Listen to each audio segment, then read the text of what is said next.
Yeah, cruising in the ocean with my fellas, waving at the shore, we got all them people jealous. They see that we shining from way over yonder. Gotta thank my father, my sponsor, for putting me on board and also giving me the capability to live life with no fear, create buzz with no beer. God is the reason why I live like this. Now everybody hating me, now I feel like Chris. Working out, eating right, now I look like this. Phone filled with different numbers, now my ex on pissed. Now I'm playing, she don't care cause she move like this. Man, I ain't hating cause she bad, man, we all ruthless. Man, I got money in my pocket, diamonds on my pinky and that. Hello. Wait a minute. You know what? Oh, gotta stretch. Let's see.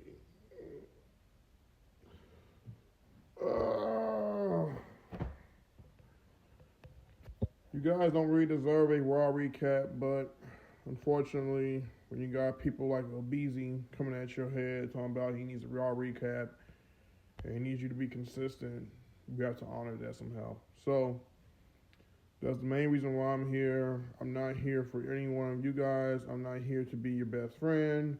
Quite frankly, you guys are all losers and you suck. And on top of that, you're not on my level, nor will you ever be.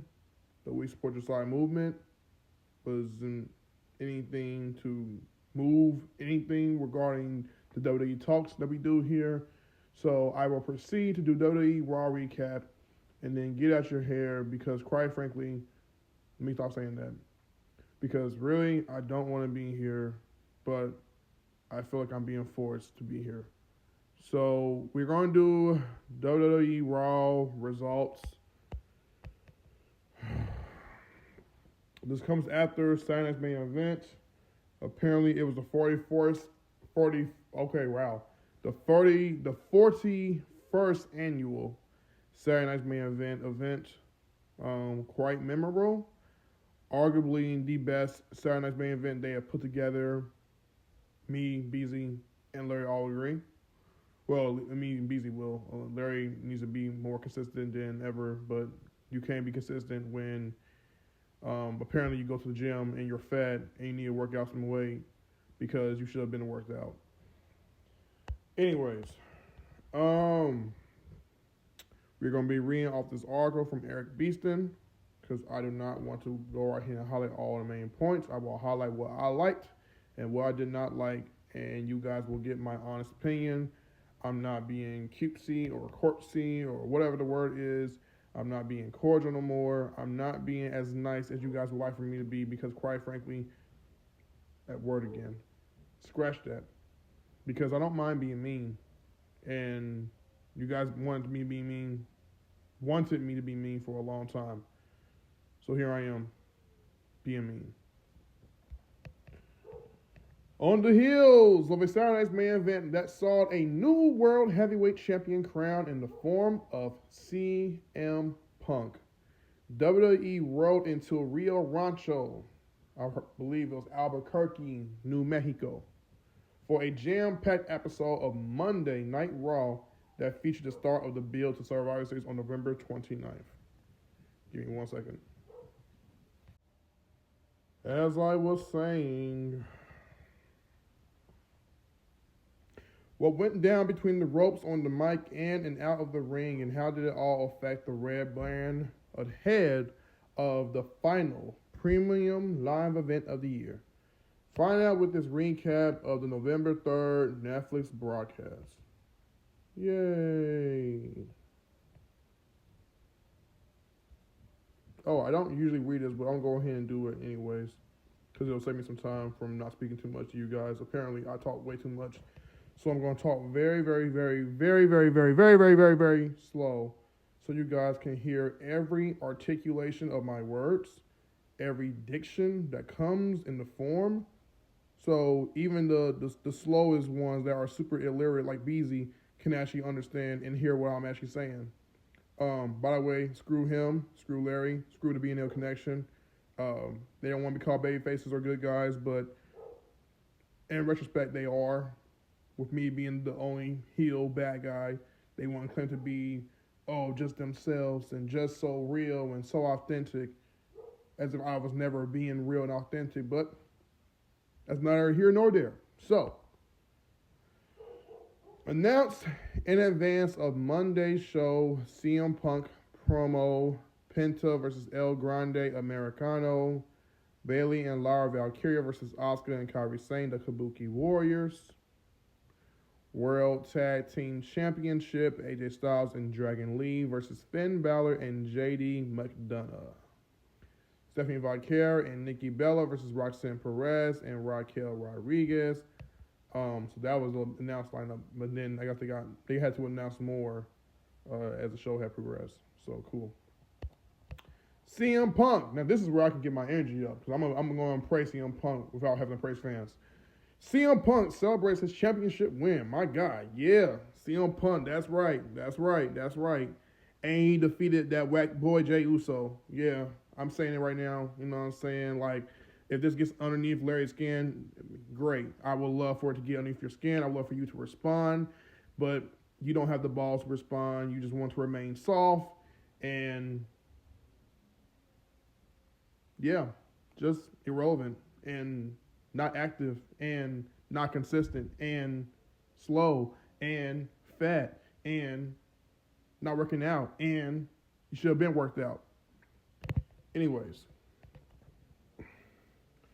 new World Heavyweight Champion CM Punk kicked off Monday's show, hitting the ring to address the WWE fans on his first night with the gold back in his possession, which it should have always been because Seth Rollins never did any single one NC thing with that world title. And I'm in agreement with my guy, Just Alex, who did his YouTube video talking about how Seth Rollins did nothing with the world title and how CM Punk is actually a bad world champion. I couldn't agree more. Yes, sir. Punk comes out to Cult of Personality, receives a huge pop. He thanks his wife, AJ Lee, and the man he defeated to regain the gold, Jey Uso. Jey Uso did a good job. I will give him that. He hung in there. He went long enough. He said 3 minutes was not enough time to hold on to the gold, referencing SummerSlam this year in 2025 when Seth Rollins pulled the complete rules of the century and cashed in his money in the bank briefcase to win the world title from CM Punk because he's a scumbag. Anyways, visionary, revolutionary scumbag. So he is going to have to make sure he holds onto it a lot longer. If you come back and get in my business, I will put you back on the couch, Punk warned Seth Rollins. Ouch. Great line. The best in the world. Oh, matter of fact, before we get there, I love how CM Punk trolled Seth Rollins by taking the world heavyweight title and just throwing it around his shoulders and arms and all that. That was hilarious. CM Punk, the petty king. I mean, listen, I learned from the best. I'm just as petty as Punk, probably even worse. So, but for Punk to do that, I was like, yes. Feed the controversy. Feed the creativity. Feed the truth. Feed the outweighing negativity that I receive on a weekly basis for some reason now because I decide to turn heel for the wrestling fans out there on WWE Talk. And again, I don't know why I'm doing this, but I guess I got to give you guys some content in spite of my dark heart. Anyways, the best in the world called out the Vision as threats, but brought up AJ Styles, Dominic Mysterio, JD McDonough, Finn Balor, Sheamus, and John Cena as guys he wants to fight because they have earned a championship opportunity. Say it with me, you guys. Say it with me because you guys you don't listen very well. Opportunity. Logan Paul interrupted, causing Punk to say, anyone but you. Yeah, and Punk saw that so well. No, why is he here? Get him out of here. Screw you. Get out. Unpopular opinion. I actually am digging Logan Paul. If that gives me a lot of hate, great. Give me the hate. comment how wrong I am, comment every single thing, but here's what you can't deny. The man is obviously very talented in the ring. The man's over as a heel. Sure, can his promos do better? Can he do a little, more justice when it comes to how he talks, how he delivers, how his convictions are met on the microphone? Yes, that I am in agreement with. I'm no longer in the minority when it comes to that. But for the majority of fans that want to go, this man's not talented. He's not worth anything. He's not as over as a heel. Listen to the reaction that man gets when he comes out, and listen to the reaction that he did right after. But we'll get to that in a very quick second, because I gotta let that sit so you guys can understand where I'm coming from. If you guys do not like this, again, you don't like this, you can turn the video off, leave, go on your merry way. You save my breath as much as I'm saving our one of yours, because at the end of the day, I don't need to be here. You don't need to be here. You're just lucky that I'm giving you one. And luck is for losers. And I'm a winner, which means I'm blessed. But anyways, Paul stated his case before Paul Heyman, Bronson Reed, and Braun Breaker made their presence felt. They issued a warning to Punk and Paul, the latter of whom did not flinch at the prospect of earning a beatdown from the Vision. Breaker claimed Heyman bought everyone else 2 weeks of life and that he is coming for the World Heavyweight Championship. Love Braun Breaker. I am digging Braun Breaker coming across like the cool, bad, type of savage bad guy that he is, and he's just ruthless and threatening and intimidating, and I love it. I love it. That's how he should be portrayed. And when he turns, I guess, in the near future, he's going to be even far more over than he is right now. Trust and believe it's going to come around, and it's going to happen. Paul teased walking out on Punk, but returned to the square circle only to endure a beatdown at the hands of the Vision. I thought that was hilarious. This man got beat down so bad. Braun Breaker hit that man with a spear, I believe, and then after that happened, Bronson Reed hit him with that tsunami, and then Punk came in at the very last minute, hit them with the steel chair, yada, yada. Oh, and prior to all this, the reason why Logan Paul got involved was because Paul was going to leave Punk and not help him fend off, Bronson Reed and Braun Breaker initially. But he decided, this man pushed me. My head went back first to the ramp. That hurt. Oof. I did not like that. So Logan Paul came back to fight and join in. He went in the melee. And guess what happened? The crowd popped. So for those that do not like Logan Paul, I hate Logan Paul, New Mexico showed that Logan Paul was not actually that, hated. I heard cheers. I don't know what you guys was hearing. I didn't hear too many boos once that all had happened. You know why? Because professional wrestling can work. And unless you do professional wrestling, you have no room to speak on whether a guy should be loved or hated. You're just spineless dorks. That's what you are. You're gutless turds. You're soft. You're quiet. Nobody likes you. I don't like you.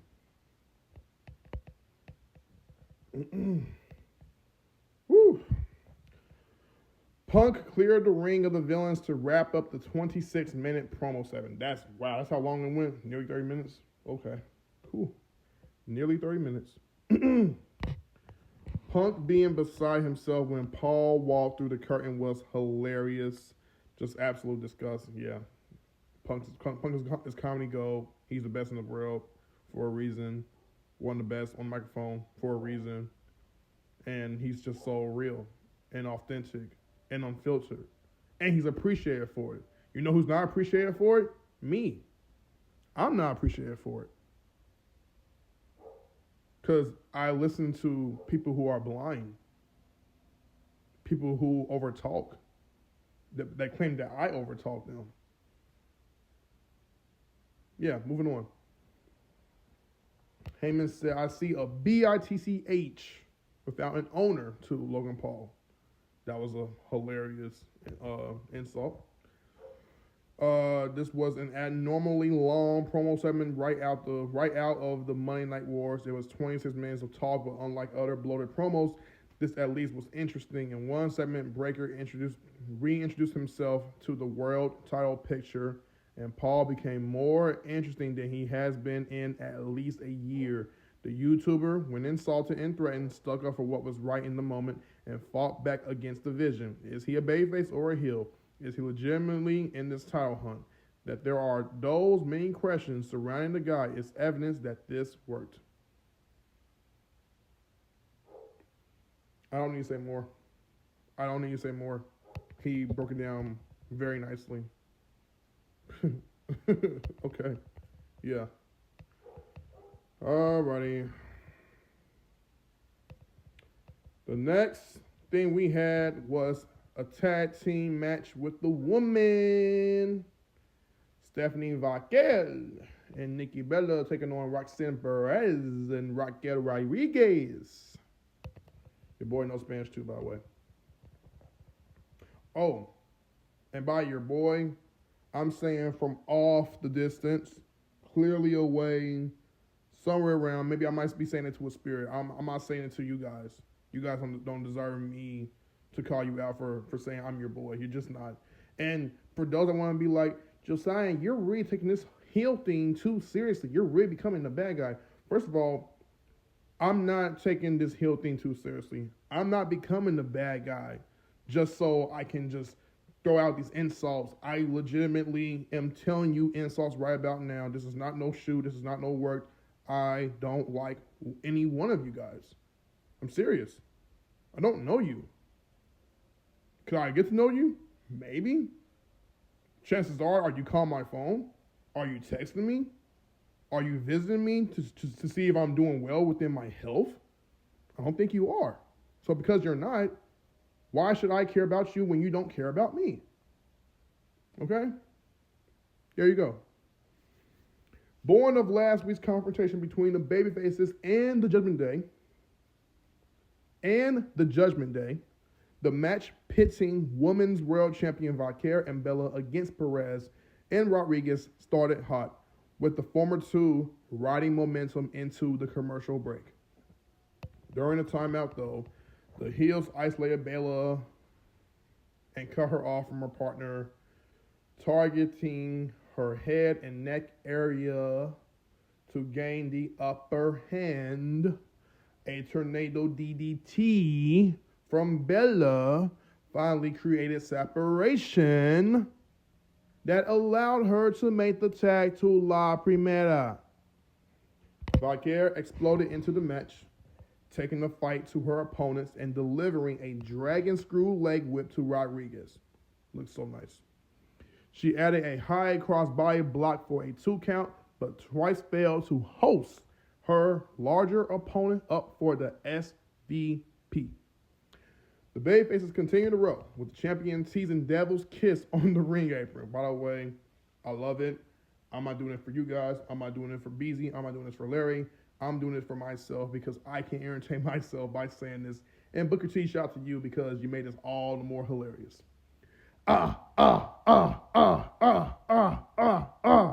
Yeah, man. Had to. And I don't need to say pause because you should tell Booker T pause, not me. Go to him, not me. Rodriguez blocked it though and slammed Vaquer onto the hardest part of the ring apron. She added a cheap shot to Bella, and Perez scored the win for the heels with a pop rocks to the Hall of Famer Bella Twin. 1, 2, 3. The grade got B-. What was the grade for the promo segment for Punk? I'm just out curious. Okay, it says B. Okay, you know what? Bleacher Report can catch heat from me. You can catch smoke from me too. You know, you should change that grade to an A because it was CM Punk. Okay, the promo was awesome. The promo was great. The promo was CM Punk, and it deserves an A. It does not deserve a B. You guys want to be too critical and too so honest that you can't go right here and see what's obviously like legendary in front of your face.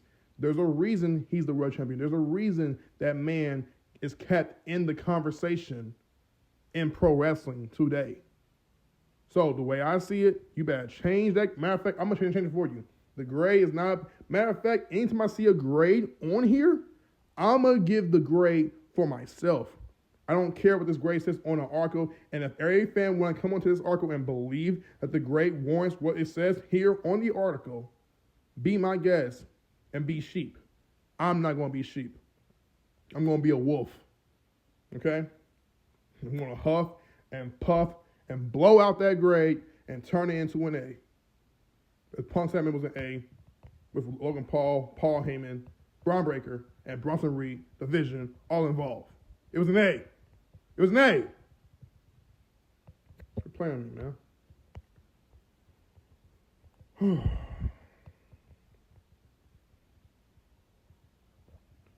Grade says B- for the tap, B+.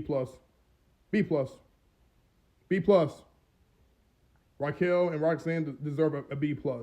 You want honesty? That's real honesty, not this fake carbon copy, put together honesty that you guys write every single time because you guys are not happy and you're miserable in your lives. I'm not miserable.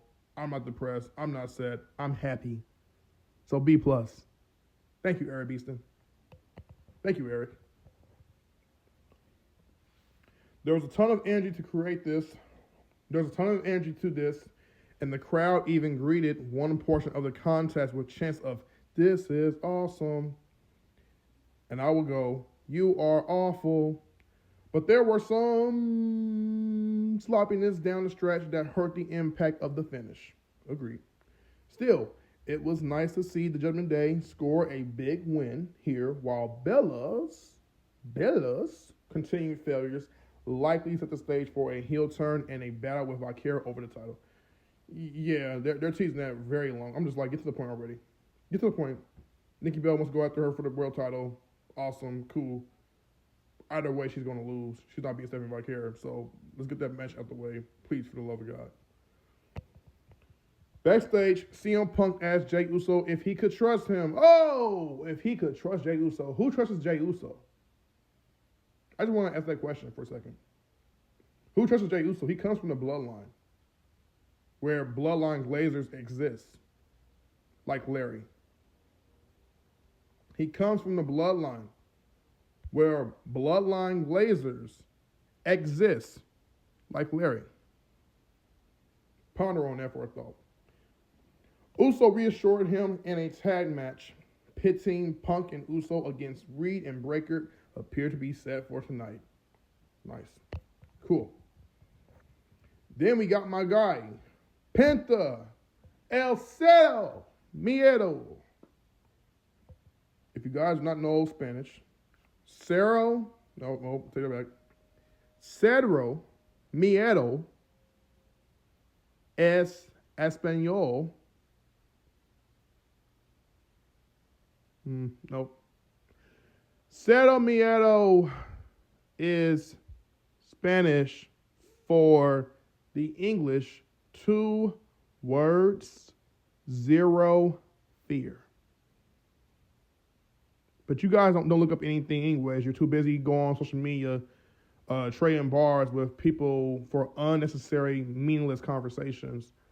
And just being toxic because you have nothing else better to do than to be on your phone all day, texting away instead of going to the gym and working out and eating better because you want to just text, eat hot dogs with ketchup and mustard, and gain weight.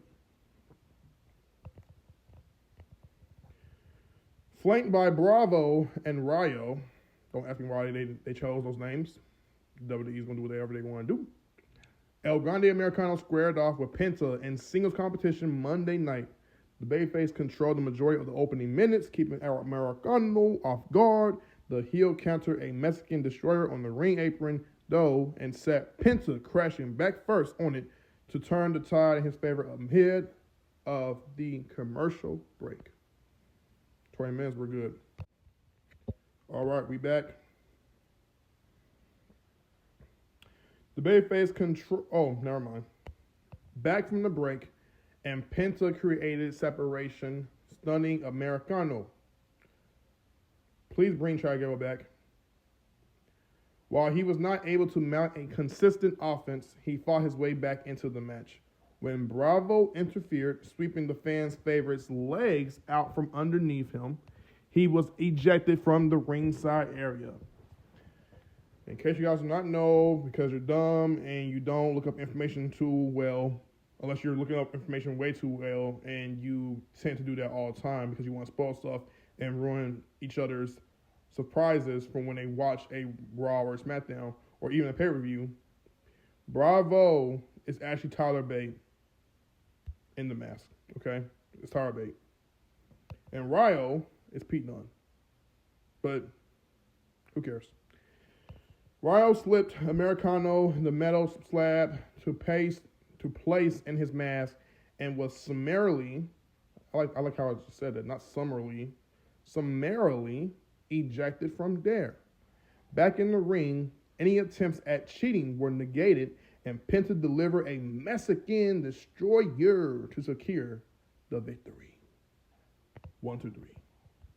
B minus, okay, we're in agreement with that. Whereas the preceding match suffered from a disjointed spot or two down the stretch, this one was hurt by overbooking involving Los Americanos that took away. Okay, I'm going to just let that pass because I don't care.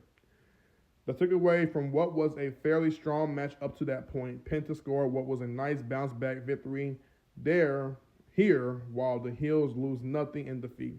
It was a fun, inoffensive use of TV time. But the follow-up will be important to Penta, who is still prominently featured, but feels as though he has lost momentum compared to where he was earlier in the year.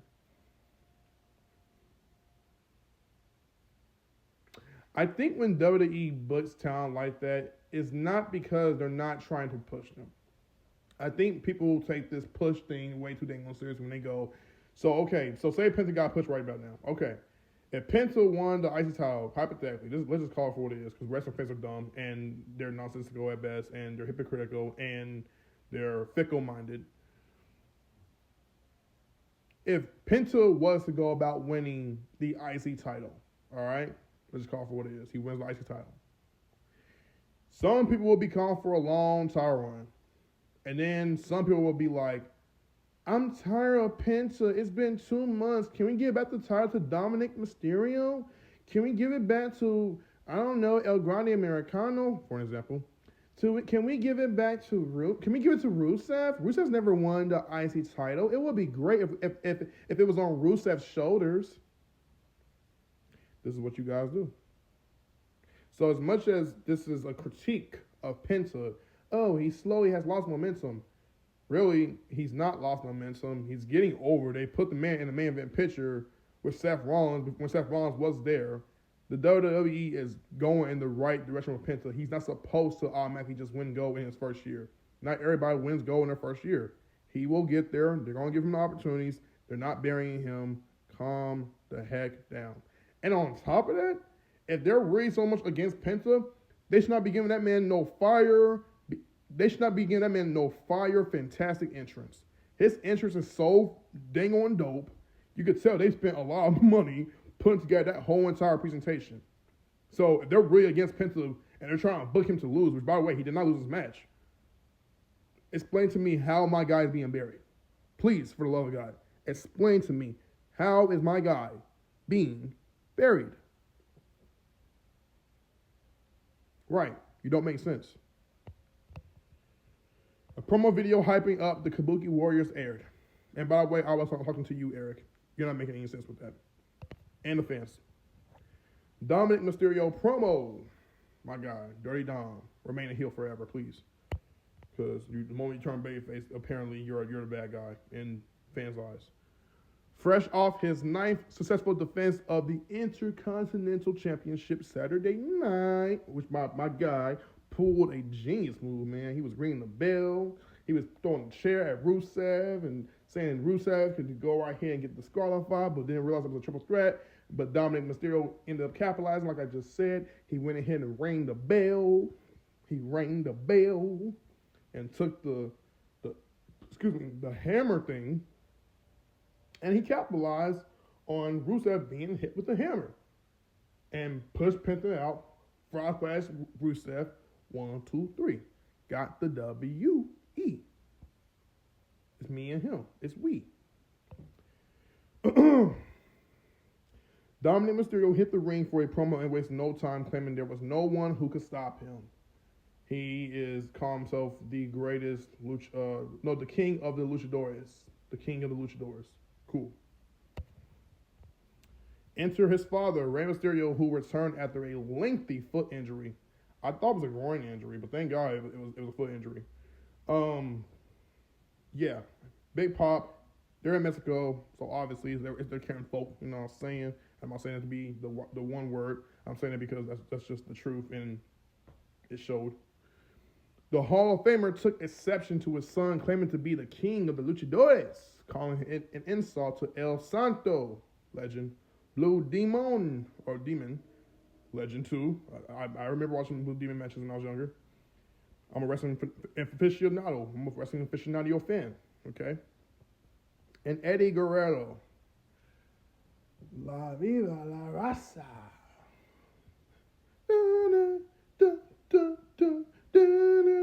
I lie, I cheat, I steal. Which, by the way, is not right. I lie, I cheat, I steal. But in pro wrestling, it can be. I lie, I cheat, I steal.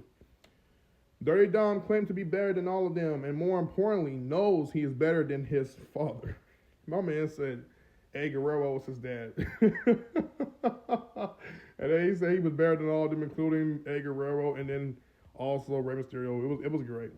You can disrespect me all you want, but I won't let you disrespect Lucha Libre. Rey, being babyface, warned his son. The elder warned that as long as he is around, Dom will never be king of the Luchadores, and ended the segment by blocking a cheap shot and delivering a 619. That looks so beautiful. It looks so good. Rey Mysterio is a legend. He's one of the greatest of all time to ever do it. I will say this. I hope, and I don't care what anyone else has to say, because you don't matter. I would love to see Dominic Mysterio take on Rey Mysterio at WrestleMania 42 next year in Vegas. And that's when Dominic Mysterio actually beats Rey Mysterio. And Rey Mysterio retires. That's what I want to see happen. And if it's for the IC title of all titles, which Rey is very synonymous with, don't forget, then so be it. Love it either way.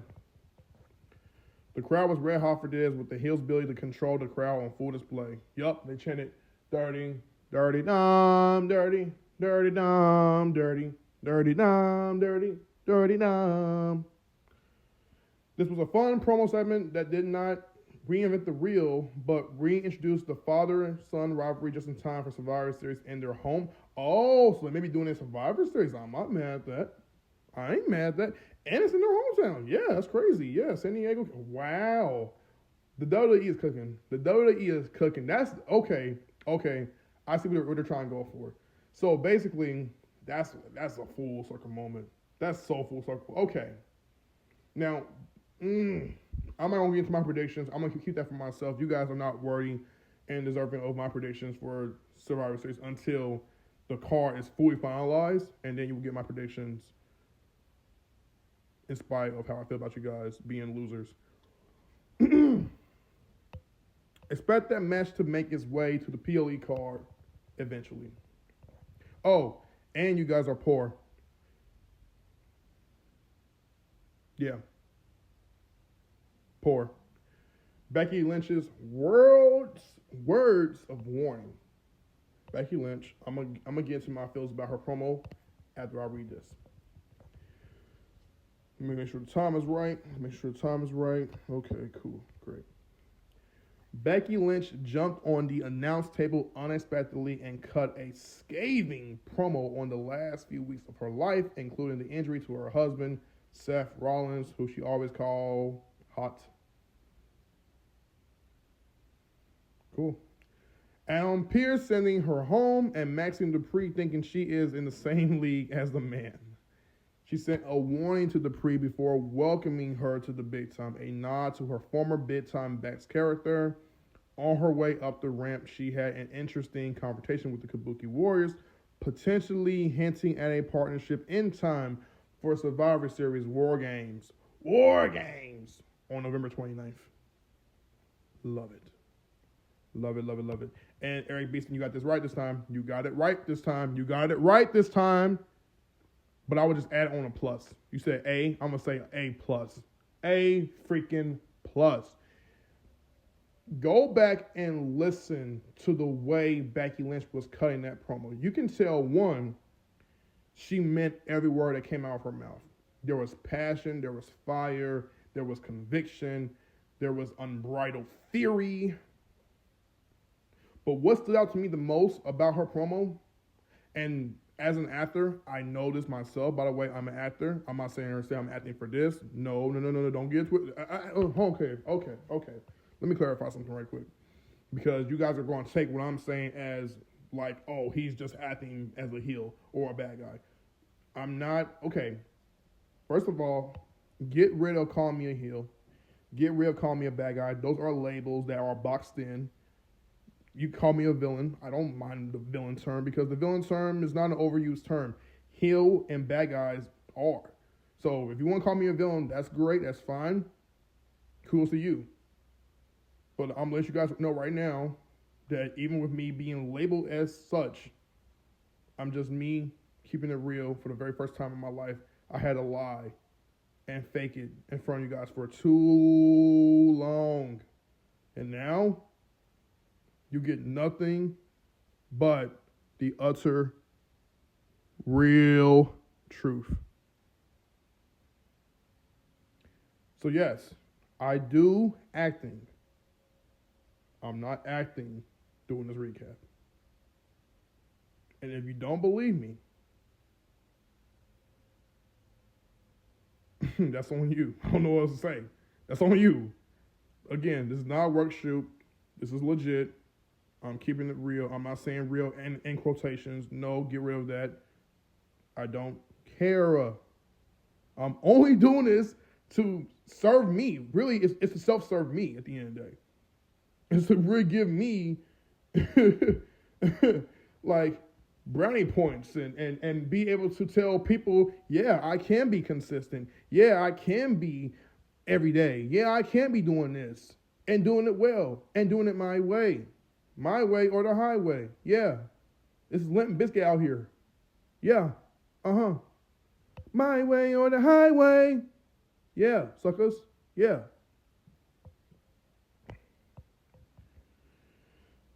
Lynch is one of the best promos in the business, and the fact that she could hit as many topics as she did in this relatively,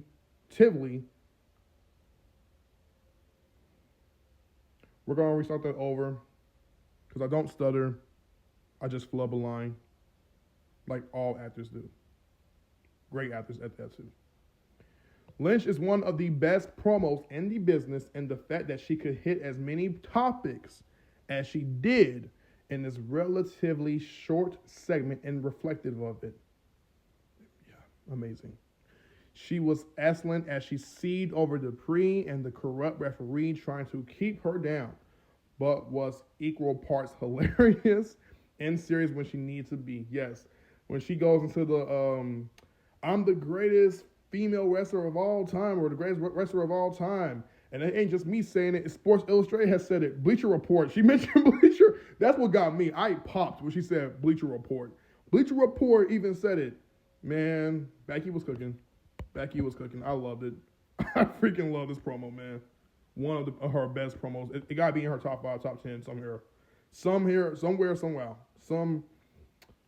Somehow, somewhere. Because you did not, guys, hear me the first time. Yeah. Speaking of which, Lynch mentioning the owing. Hold on. This was the CM Punk. Listen. CM Punk still gets an A from me. He still gets an A from me. I'm not changing how the way I feel about that. He gets an A from me. But this was what took Becky Lynch promo, not bro. I don't care if you view it to be over the top or unnecessary, or it was just too. It was just too offensing. It really hurt my feelings. Okay. She said the only good.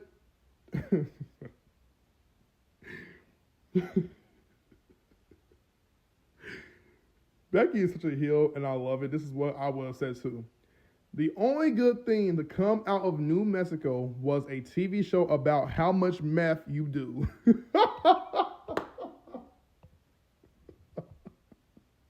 Yes, yes, yes, yes, yes, yes.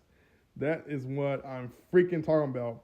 In relation to Breaking Bad, right. That's what I thought about Breaking Bad. I immediately thought about Breaking Bad. I thought about Narcos, Ozark, a few other shows.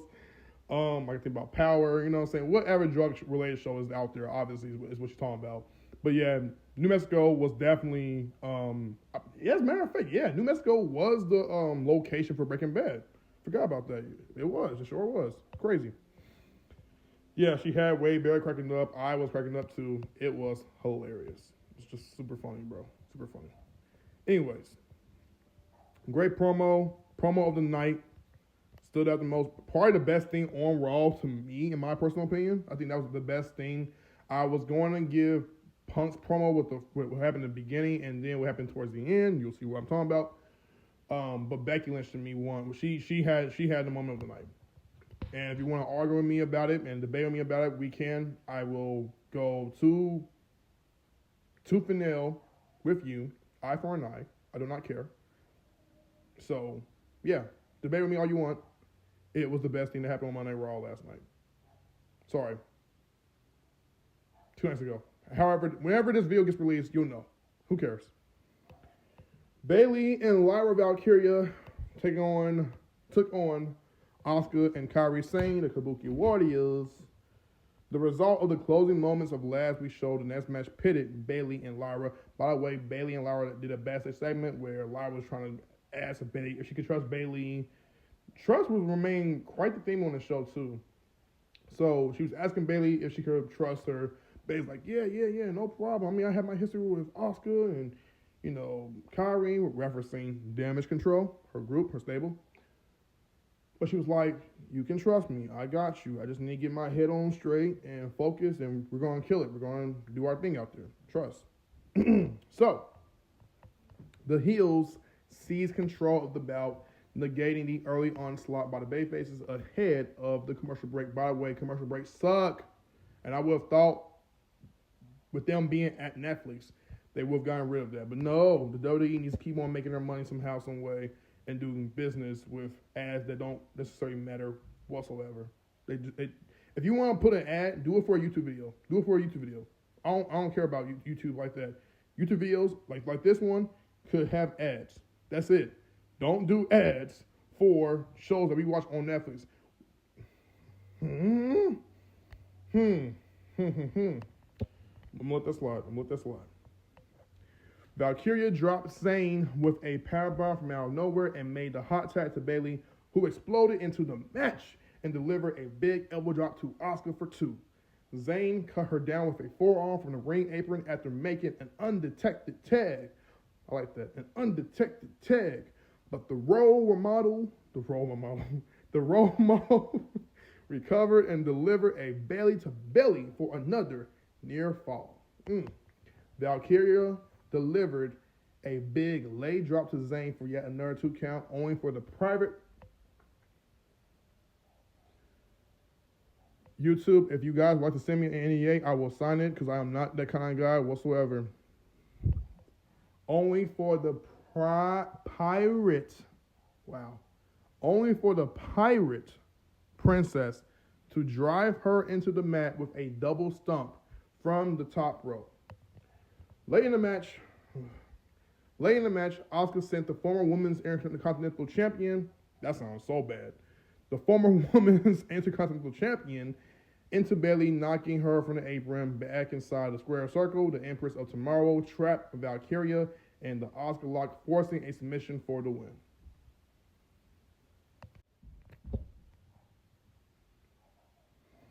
After the match, the Heels teased a beatdown until Charlotte Flair and Alexa Bliss made the save, clearing the ring and standing tall to close things out.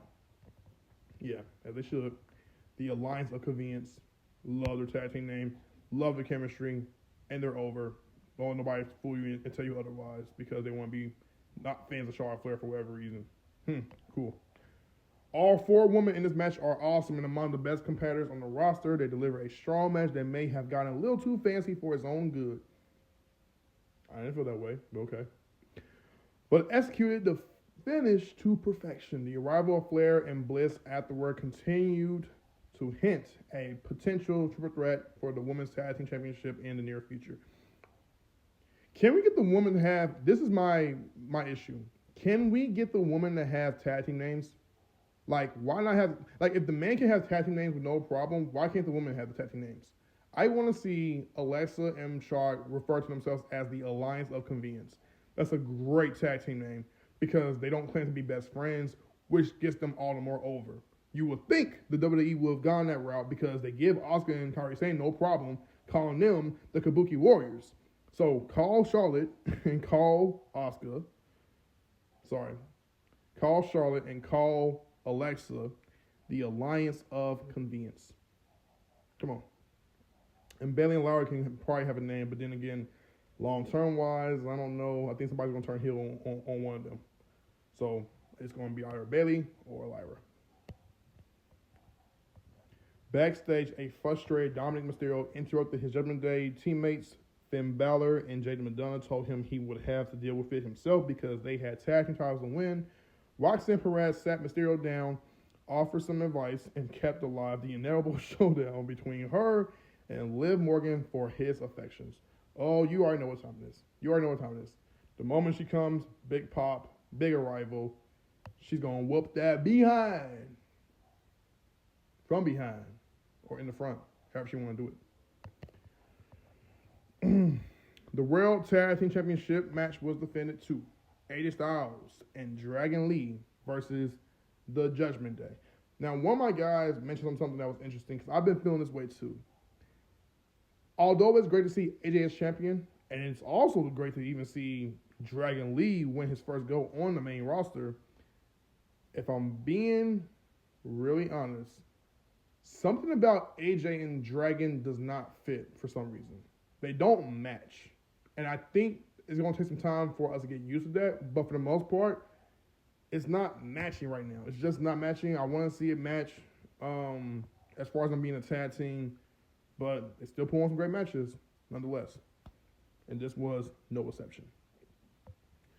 2 weeks after basting the Judgment Day for the titles, Styles and Lee defended their belts against Balor and McDonough. The challengers took a different approach to this contest,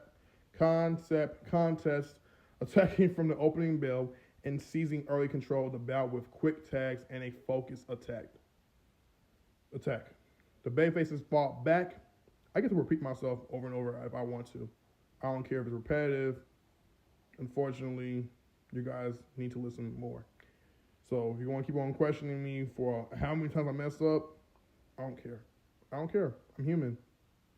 Like, I have a brain, and my brain either sometimes works, sometimes it doesn't. So that's out of my control.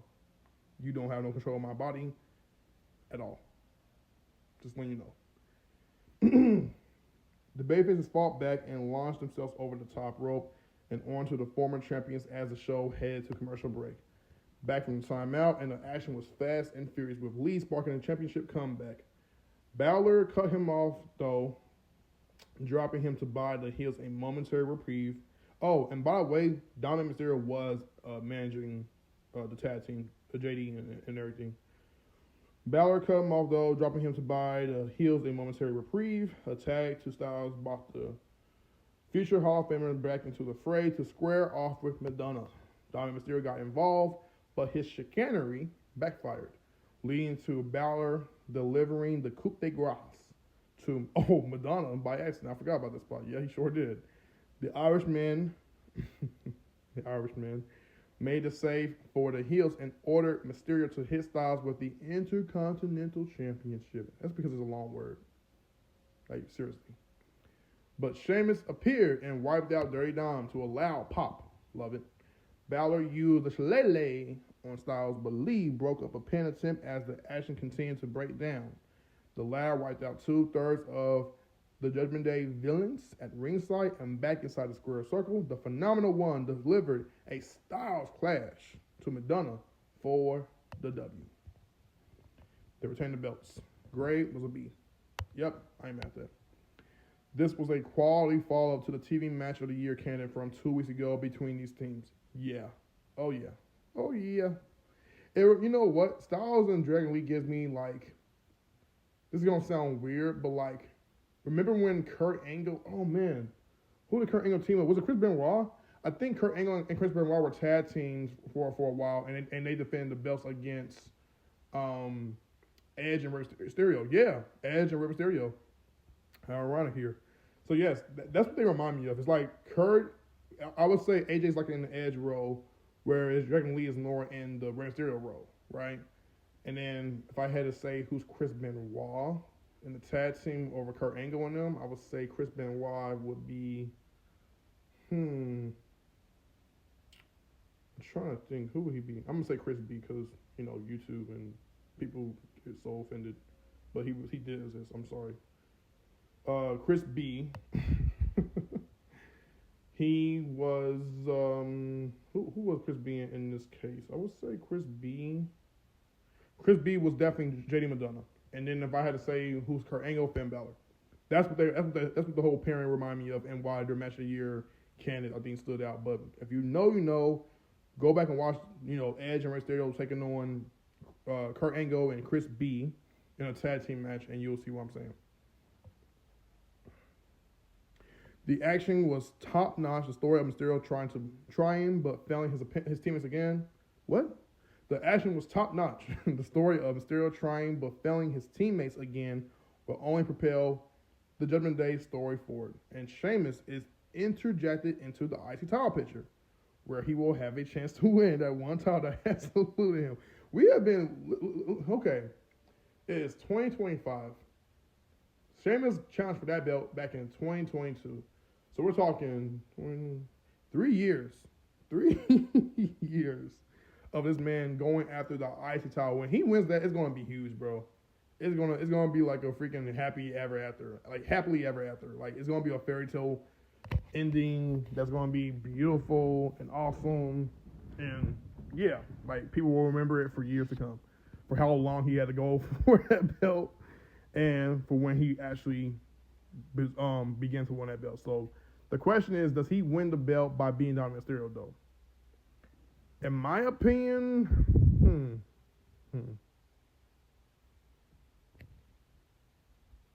I would say yes, but I feel like they're going to drag it out some more. And the guy that Sheamus ends up beating for the Ice title is going to mean more. Because Dominic Mysterio, well, no, I ain't going to do that. Either way, however the WWE wants to go about this direction, I'm fine with it either way. I don't care. It is what it is. It's been too long.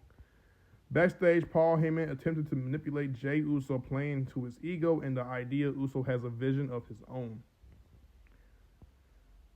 I feel like the WWE is slowly planting seeds for Jey Uso to turn heel. And my question is, why is Jey turning heel? Is Jey going to feud with Jimmy Uso? I don't know if I want to see that. But I don't know why they're having Jey go heel. Other than maybe, I don't know. Like, it's weird. Like, because I did read something from Jey Uso. I don't know if it was a report that he wants to have at least one bad guy run before he calls it quits or hangs it up in his WWE run. I don't know if this is going into that direction. Who knows? Who knows what's the overall end game for Jey Uso?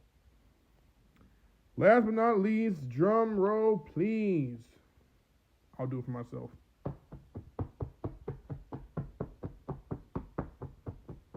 I was patting on a pillow, by the way. Don't be weird. And I did it for myself. Pause. CM Punk and Jey Uso took on the Vision. Bronson. The Bronze. Breaker and Reed. Okay? Oh, and by the way, Adam Pearce announced that the first 2 opening round matches for The Time Is Now tournament or the Last Time Is Now tournament for John Cena, who basically whoever wins this tournament will face John Cena in his last ever match at Saturday Night's Main Event on December 13th, 2025. And they're going to be in Washington, D.C. Yep. So we got Rusev taking on Damian Priest, which should be a really good match. I'm definitely looking forward to seeing that. And Shinsuke Nakamura taking on Sheamus. I ain't mad at that either. Nick Aldis will draw the next two matches on Friday on SmackDown. The main event of the show took to the square circle late, but featured some solid action early on with Uso wiping Reed and Breaker out on the floor with a tope. The heels wrestle control of the match away during the break and punished Punk coming out of it, driving their combined weight into the sternum of the world champion as the chance of "Let's Go Uso" reigned from the stands. After several moments on the defensive, by the way, Mexico, you guys were fantastico all night. I just gotta point that out. U.S. crowds do better, and that's why you fans over here suck. After several moments on the defensive,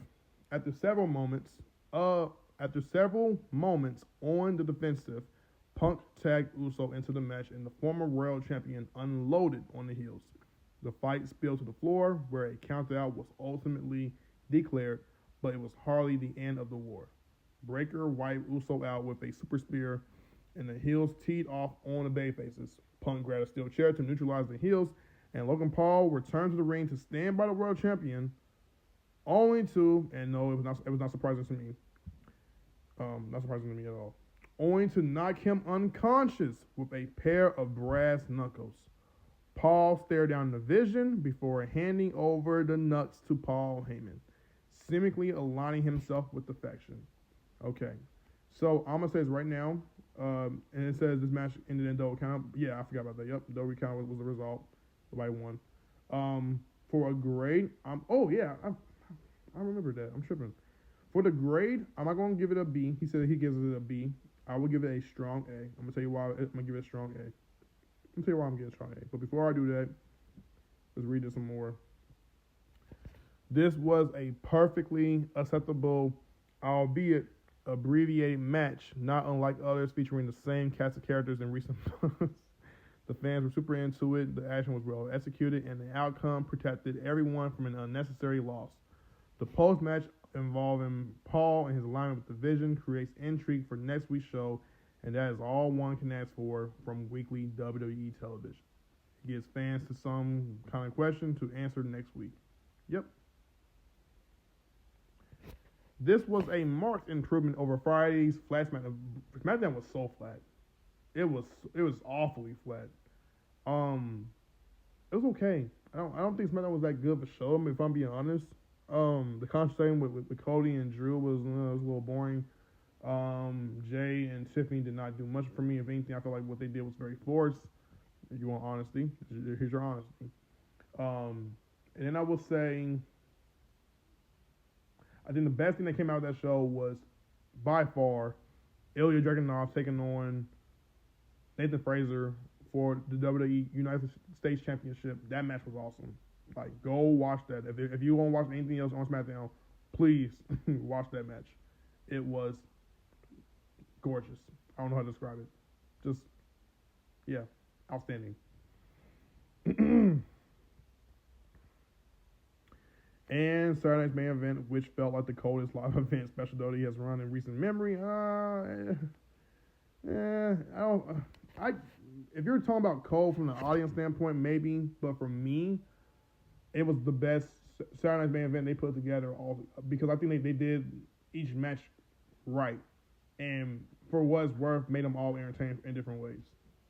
My opinion, though.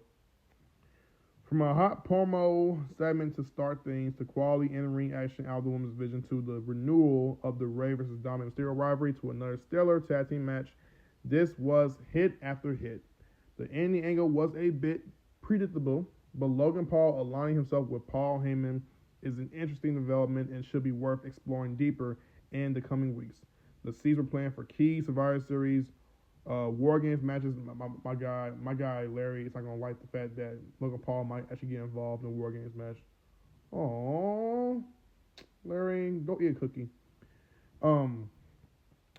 Matches and rivalries, and it will be interesting to see how the company waters them over the next few weeks. Until then, Raw remains the best weekly television show produced by WWE. No debate. No debate. Some nights were on for SmackDown, but if I'm being honest, in 2025, Raw has probably been the best show when it comes to SmackDown. Hands down. Like, number one, probably the best show. Has Raw been consistently great every single week? If I'm being honest, no. And I've told that to my boys on this channel before, but then they were like, you were lying. I mean, what else was not great about the show? I mean, like, bro, like, you can just tell by the end of the show, by the beginning of the show, and by the end of the show, how you're gonna feel. If you know from the first, okay, if the show starts off very strong, this is why I would, this is what I would detail if I had to consider what was a great, maybe even best episode for Monday Raw. If you kick off the episode strong, maybe with a promo, a match, whatever it is, and everything is cooking and hitting on all cylinders to the point where any and everybody is performing to do their absolute best to put on such a phenomenal show. And by the end, you go, wow, that was so good. I have to come back and tune in for it. That was a miracle. I will never forget this. Then you have accomplished such a great, outstanding show. But if I go 2-3 segments I did not like, or at least 2 matches I felt were very horrible, maybe because there were botches or someone got injured and the matches was probably like 7-8 minutes long, whatever the case may be, and only one thing that saved it was the main event, then guess what? It was a very imperfect Monday Raw. Therefore, it was not a great episode for Monday Raw. You want to be honest, you have to be honest with yourself. So, Beezy, be honest with yourself. Larry, be honest with yourself. Be no connection, you suck. Jerry Kirshner, if you want to be already remember, be honest with yourself and realize that the WWE is not always doing great. Nor is the business, because quite frankly, what I'm hearing is that they're actually losing money because of the TKO situation, and TKO is actually charging way too much on ticket prices for attendances. What is wrong with you guys? You need to get it together. Get it together. What's wrong with you? But anyways, I'm actually going to change the gray here about the whole Logan Paul thing and how I feel about Raw. Raw to me was a strong A. Strong A. If I gotta be honest, strong A. And for the main event, I'm gonna go ahead and give it an A+. A+. When I was watching this show, I immediately had expectations for Jey Uso to either turn heel and CM Punk, Jimmy Uso getting involved somehow. I was thinking more about that. I was not thinking about no Logan Paul. I thought Logan Paul was going to be at the beginning of the show, and then that was going to be it. But when he came at the end of the show and had the brass nuts in his hand, and he knocked out CM Punk, first of all, love the old school brass nuts storyline. Any classic heel knows what it takes to actually hit the brass nuts on a babyface and knock him out and win their matches. Classic heel move. Love that. Logan Paul got jeered, as he should. There was Logan Paul chants. He deserves that because at the end of the day, he's doing his role. He's doing his job. He's not necessarily acting. You don't have to really like him. Great. Cool. But you should like him because at the end of the day, he's very talented. Very talented. And, yeah, I support my bad guys. Quote-unquote heels. Heels? Heels? What stood out to me about this, and this is what I told BZ, I told Larry this, I told you guys so. What did I just say? And I hope that it gets implemented into the group. That he gets implemented into the group somehow. Did I or did I not say that Logan Paul should be with the Vision? I've said this months ago. Way before this all came about, boom, boom, boom. The WWE knows what they're doing, how they're cooking. They stay cooking when they're doing things like this. And I'm proven to be correct. I'm proven to be right. I was proven to be right about CM Punk a long, long time ago. But yet nobody saw it. Oh, Punk's a cancer. Oh, Punk's this. Oh, Punk's that. Oh, you should never hire him back. And then he came back, and then he's been doing great business ever since. Great business ever since. And you guys still want to complain and be crybabies for Cody Rhodes and whomever else. That's on you. That's on you guys. Hold on. I ain't done. So yeah, A+ for me for the ending segment of Logan Paul. Yeah, he's with the vision. I told Larry, so they know what time it is. Like, nothing about what I said was false information. None of it was false information. I said it. If he is officially a member of the vision, oh boy, they have joined ranks. They have definitely upgraded from scumbags and lowlifes like Seth Rollins, who wants to risk out and pull off coast-to-coast moves to get himself injured and being a dummy. So, yeah. The fact of the matter is, Logan Paul is a great, hate this. I want you guys to hate this, by the way. Hate this, please. Logan Paul is a great, wonderful, beautiful, matter of fact, no, great, beautiful, wonderful addition to the vision. See how I rhyme? Like, you can tell I'm a rapper. I already cooked BZ and Larry and back-to-back tracks and diss tracks, and they still don't want to respond because they're too soft and weak and scared of your boy and how much I put in within my words, and I cook them every single time, telling them the truth. So, but that's to be expected when, you got guys who either want to be loudmouths or don't want to respond because they're scared they're going to be cooked, and get the daylight scare out of them, like Larry. Okay. Oh, yeah, and by the way, if I'm being annoying, it's deliberate, it's purposeful. I don't mind being annoying. I'm embracing the fact that I am just being me and being myself. And if you don't want to be yourself, well, then be fake and kiss somebody's behind. Go ahead. Join the kiss somebody else's club. You ain't going to find it here. Nada. Nuh-uh. Not by me. You ain't going to find it here. So, yes. Survivor Series is on its way. Saturday's main event is on its way. And I had to waste my breath, all my words, all my talking, just to give you guys a full-on Raw recap. But we'll continue this, and I will still cook you guys one way or another.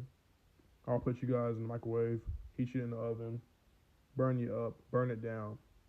That's right. That's Seth Rollins' catchphrase, and I'm not apologizing for it.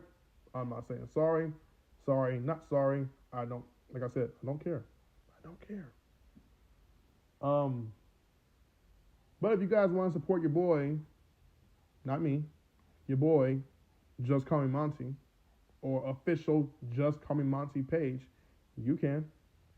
And if you want to support the loser, the lowlife, the Dreadlight Dynamo, the Jey Uso fan, the Bloodline Glazer fan, the Larry, the RN King Swoop, you can. Like, comment, subscribe, share amongst your friends, amongst your family, people who like you, people who don't like you. I'm tired.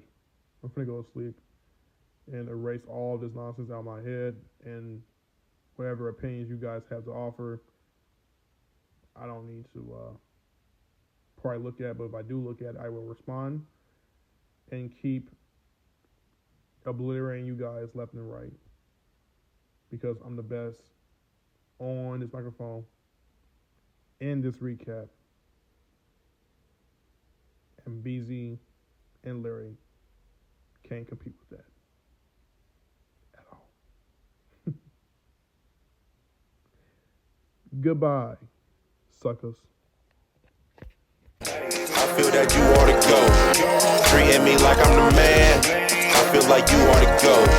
The things that you do with your hands, I feel like you ought to go. The way that you twerk when you dance, I feel that you ought to. I feel that you ought to go. Treating me like I'm the man, I feel like you ought to go. The things that you do with your hands, I feel like you ought to go. The way that you twerk when you dance, I feel that you ought to go. Baby, you show it, that's for real. To me. And I can't keep it low-key. See, everything you do to me is crazy.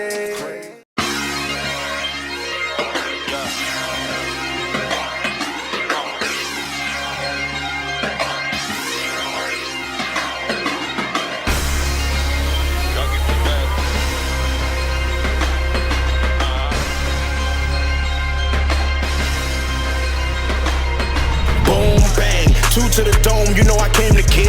And all the DJs and beat makers know the drill. Your boy back, they all run like sawmill. This beat was just sent to me, this was a fresh kill. But you ain't know when I load up, I had